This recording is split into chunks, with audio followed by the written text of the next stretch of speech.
كمال الوجود بذكر الإله وتصفو الحياة بنور هداه. جمال الوجود بذكر الإله. أحمده حمدا كثيرا طيبا مباركا يملأ أرجاء السماوات والأرضين، والصلاة والسلام على سيد الأولين والآخرين محمد وعلى آله وأصحابه أجمعين. السلام علیکم و رحمت الله و برکاته. حضار گرامی، مسلمانان و شنونده های محترم، قسمت دوم مسئله بدعت از تحقیق بدعت را داریم و در این درس خود بیان بدعت را لغتا و اصطلاحا و تقسیم از این را از سلف برایتان ثابت میکنیم انشاءالله. اولا این را باید بدانیم که بدعت لغتا چه معنا داره و ای که در نزد اصطلاح شرع ما بدعت میگیم او چی را میگه. در لغت عاماً بدعت از ابتداع اخذ شده از مصدر باب افتعال و هو کل شیء. بدعت گفته میشه هر او چیزی را که احدث به وجود آورده شده باشه علی غیر مثال سابقین، بغیر مثال سابق. مثلا الله تبارک و تعالی در قرآن عظیم و شان می فرماید استعیذ بالله بدیع السماوات والارض. بدیع در اینجا به معنای خالق می آید.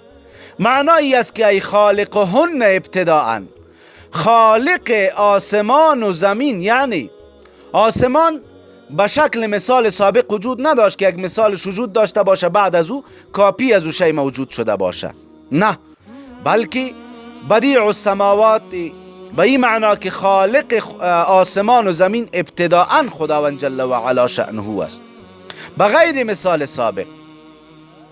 که بدیع صفت مشبهه میشه، به معنای اسم فاعل هم میآید. اینا بدعت در اصطلاح چی را گفته میشه ای را هم بیان میکنیم. بدعت والبدعت اصطلاحا، بدعت در اصطلاح ما خالف سنت الرسول صلی الله علیه و سلم. الذي خالف یعنی او چیزی که مخالفت به امرای سنت پیامبر علیه السلام داشته باشه ای را چی میگه؟ بدعت میگه در اصطلاح. این البته امام نووی رحمت الله علیه هم در تهذیب الاسماء واللغات تعریف کرده. با این معنا تعریف کرده البدعت فی الشرع، بدعت در شریعت چی را گفته میشه؟ هی احداث ما لم یکن فی عهد رسول الله علیه السلام. با وجود آوردن اینطور یک چیزی که در زمان رسول صلی الله علیه و سلم نبوده. و هی منقسمة الی حسنة و قبیحة. بیان میکنه که بدعت منقسم به سوی حسنه و قبیحه هست، یعنی تقسیم میکنه. حال میاییم دوستا ایرا دانستین که بدعت در لغت و در اصطلاح چی را میگه. در لغت به معنای ابتداع علی غیر مثال سابق، و در شرع هر او چیزی که مخالفت قول الرسول یا سنت الرسول صلی الله علیه و سلم را داشته باشه، با شرع مخالفت داشته باشه. این تعریف از کجا دانسته میشه؟ آیا سلف تقسیم از این را کرده نکرده؟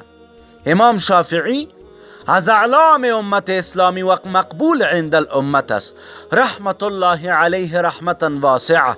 کتابی است به نام حلیة الاولیاء و طبقات الاصفیاء للحافظ ابی نعیم احمد بن عبدالله الاصفهانی، متوفای سنه 430 است. در مجلد نهمش امام شافعی را بیاناتش داره در صفحه 102 چاپ کتاب ما احیاء التراث العربی دار الاحیاء، و بعضی چاپ ها صفحه 113 است.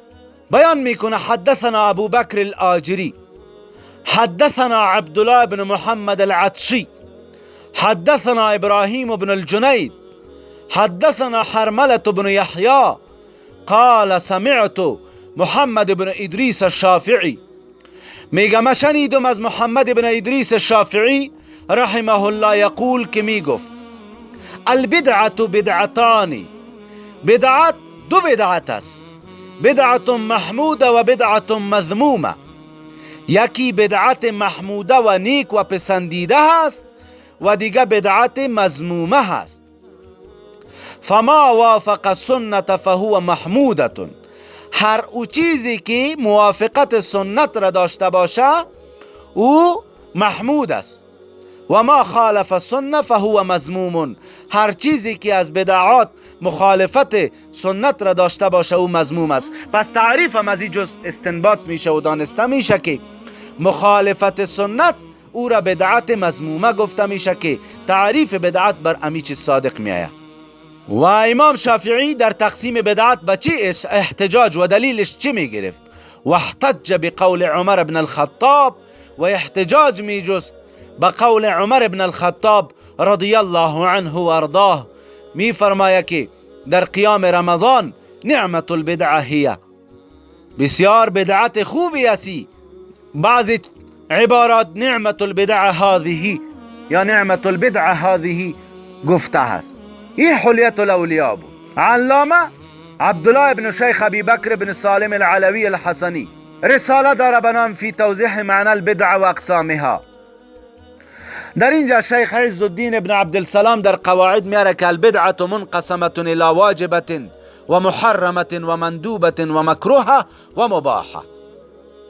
میگه بدعت تقسیم به سوی واجب، حرام، مندوب یعنی مستحب و مکروه و مباحه هست. تمامش مثال داده.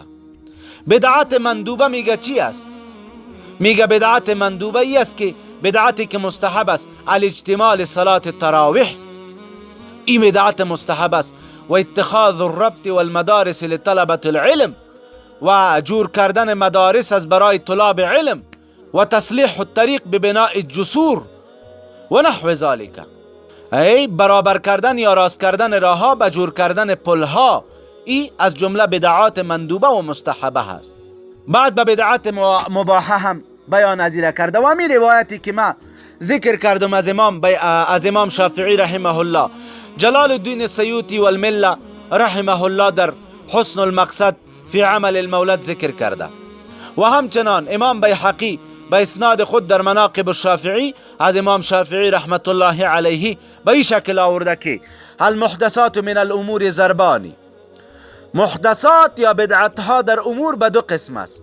احدهما، یکی از اونا کس ما احدث یا احدث مما یخالف کتابا او سنه او اثرا، او چیزی که مخالفت کتاب قرآن عظیم الشان یا سنت پیامبر او اثر یا قول صحابه او اجماع را مخالفت داشته باشه، این بدعت مذمومه هست. فهذه البدعت الضلاله، میگه باز این بدعت گمراهی است. پس ببینین خاص کرد از قول رسول علیه السلام، انشاءالله بازی را من مشرح بیان میکنم در درس بعدی، که می فرمای رسول علیه السلام که کل بدعت ضلاله، این کل بدعت کل لفظ سور همه را در بر میگیره. از این مستثنا امام شافعی رحمه الله سلف است، متخصص حدیث است، صاحب فن هست، میدانه که چگونه این حدیث چه معنا داره. بعد از او امی بدعت مذمومه را به می حدیث ربط داد که گفت بدعت ضلاله اینمی بدعت است که مخالفت قرآن، سنت، اثر و اجماع را داشته باشه. دومش چی است؟ ما احدث من الخیر، بویی که ایجاد شده باشه از خیر. و در اینجا احتجاجش با حدیث میتونه شده که من سن فی الاسلام سنتا حسنه، کسی که یک طریق جدید را در اسلام، یک طریق نیک را در اسلام ایجاد کرد، پس اینمی به ایجاد و احداث دلالت میکنه. باز میفرماید که ما لا خلاف فیه لواحد من هذا و هذه غیر مذمومه، بازی غیر مذموم است. بعدی دلیل گفته که وقال عمر رضی الله عنه فی قیام شهر رمضان نعمت البدع هذه، یعنی مراد از این قول چی است که نعمت البدعه هذه یعنی انها محدثه، یعنی چیز نو پیدا است، لم تکن نبود، و اذا کانت فلیس فیها رد لما مضى، و اگر باشه باز رد در ما مضى از برو وجود نداره. پس دوستای گرامی، این عبارات علامه ابن حجر عسقلانی در فتح الباری مجلد 4 صفحه 253 تقسیم بدعت را کرده و فرموده. در وقتی که مسئله را میاره، صلاة التراویح را بدعت و نعمت البدع هذه، می فرماید بدعت اصلها، بدعت چیزی است که اصلها ما احدث علی غیر مثال السابق و در شرع و تطلق فی الشرع و در شرع اطلاقش به مقابل سنت می شود فتکون مذمومه. هر او کاری که مخالفت سنت در او بوده باشه مذموم است. یعنی سنت میگه شما اینطور کار بکنین و یک فرد میگه که اینطور کار بکنین، پس اینمی بدعت مذمومه هست. باز می فرماید که تحقیق در این موردی است که اگر امی بدعت در قواعد مستحسن داخل شد فهو فی الشرع فهی حسنه، بازی حسنه است. و اگر مما یندرج تحت مستقبح، اگر در تحت قواعد قبیحه می آمد بازی قبیح است. و الا فهی من قسم المباح، اگر در دو قسم نیامد بازو از قسم مباح است. قاضی ابوبکر ابن عربی هم فرموده که محدث به دو قسم است، یکی که محدث از امو بدعت دلالت است و یکی هم بدعت که مخالفت سنت را نداشته باشه. امام نووی رحمت الله علیه هم بیان از این مسئله را کرده در شرح مهذب لشیرازی، در اونجا بیان از این را کرده و همچنان در تهذیب الاسماء برایتان قبلا حواله دادم، این بیان را کرده. بعد ابن اسیر هم بیان از این را کرده که بدعت هدا و بدعت دلالت. می فرماید که فما کان خلاف ما امر الله تعالی و رسوله، هر او چیزی که مخالفت امر خدا و امر پیامبر علیه السلام بکنه. خب متوجه باشین دوستا، امر خدا موجود باشه، امر پیامبر علیه السلام موجود باشه، در حالی که امر نباشه، نهی هم نباشه، بالکل سکوت باشه، عدم الروایه باشه، پس در اینجا این بدعت باز به مباح حمل می شود. و همچنان ابن حجر حیتمی، همه علما این مسئله را بیان کردند که مولا علی قاری رحمت الله علیه بیان از این را کرده که بدعت تقسیم شده و به حسنه و سیئه. انشاءالله فردا می پردازیم به او افعالی که در زمان صحابه کرام موجود شد که بدعت حسنه به شمار می روند، اونا را مثال خواد دادیم. بعد از او بازی حدیثی که کل بدعت دلاله و کل ضلالت فی النار، آیا یا عام است به می عمومیت خود باقی میمانه یا حکم ازی خاص میشه؟ قبلا ده مسئله اول گفتیم که احادیث بعضی ها عام وارد می شده باشه اراده خاص می باشه، بعضی ها خاص می باشه اراده عام می باشه، بعضی ناسخ و بعضی منسوخ. به اشکال داره که ما انشالله از ماهر فن برایتان نقل می کنیم. جزاکم الله خیرا. السلام علیکم و رحمت الله و برکاته.